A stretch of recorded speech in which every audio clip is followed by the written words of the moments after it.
Để nó bên bắt đầu một đầu bắt tỏ đảo trái tim từ khu du lịch danh thái Quỳnh Nhai nữa. Cho mình nhỏ nó giờ của ba mình nhỏ xì thế của ba mình nhỏ thế con nịa thế chiều của ba thiếu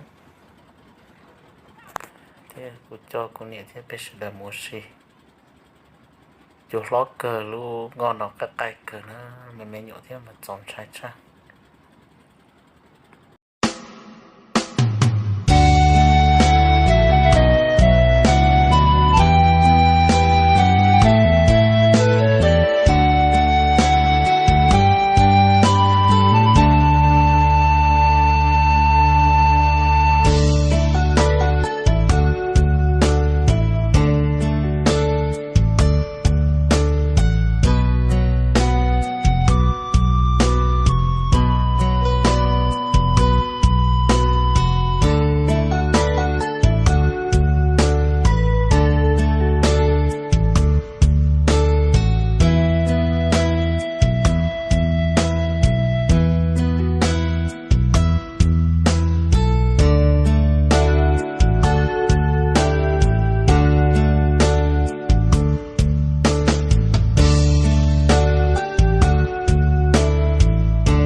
nói là mà khởi khó thì nó lúc nào cũng trọng thế.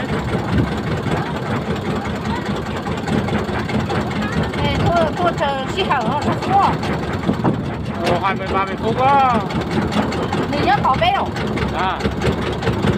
Thì đã một cái khu. Dạ. Đó.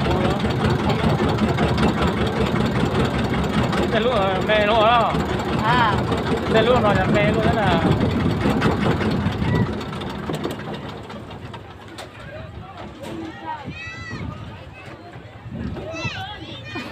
Sốt sữa, sốt sữa. Cái gì vô nhung gà còn sốt to.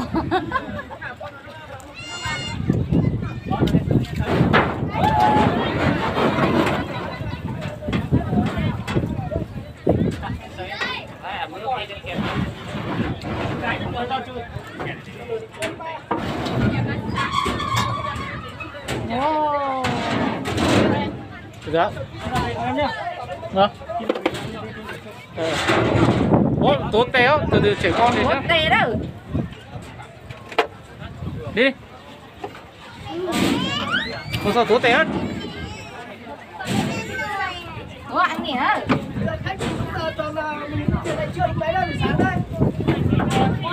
Ngồi bây giờ. Tốt téo cái này đó.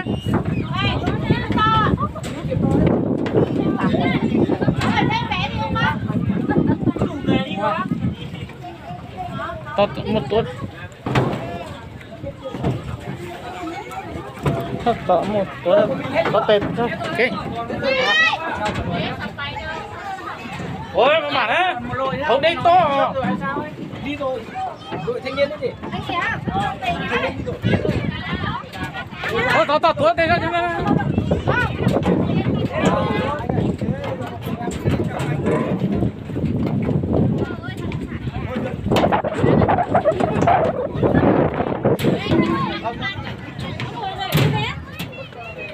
Không có rèn tôi.